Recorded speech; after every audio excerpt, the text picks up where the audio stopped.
ഏവർക്കും നമസ്കാരം. ഇന്ന് വൃശ്ചികം 8 ദശാവതാര ചാർത്തിൽ ഇന്ന് ബലരാമാവതാരം. ദ്വാപരയുഗത്തിൽ ഭഗവാൻ ശ്രീകൃഷ്ണനെ ധർമ്മ സംസ്ഥാപനത്തിൽ സഹായിക്കുവാനായി ഭഗവാൻ നാരായണന്റെ ശയ്യയായ ആദിശേഷൻ സ്വീകരിക്കുന്ന അവതാരമാണ് ബലരാമൻ. ദ്വാപരയുഗത്തിന് മുൻപ് ത്രേതായുഗത്തിൽ ഭഗവാൻ നാരായണൻ ശ്രീരാമചന്ദ്രനായി ജനിച്ചപ്പോൾ ആദിശേഷൻ ലക്ഷ്മണനായി ജനിക്കുന്നു. അപ്പോൾ തന്നെ ഭഗവാൻ ലക്ഷ്മണനോട് പറഞ്ഞിരുന്ന കാര്യമാണ്, ആദിശേഷനോട് പറഞ്ഞിരുന്ന കാര്യമാണ്, അടുത്ത ജന്മത്തിൽ അങ്ങ് ഭഗവാന്റെ ജ്യേഷ്ഠനായി ജനിക്കുമെന്ന്.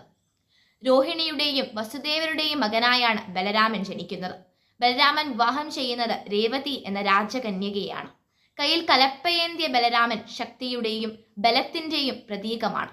മല്ലയുദ്ധത്തിൽ വളരെയധികം പ്രാവീണ്യം നേടിയ വ്യക്തിയായിരുന്നു ബലരാമൻ.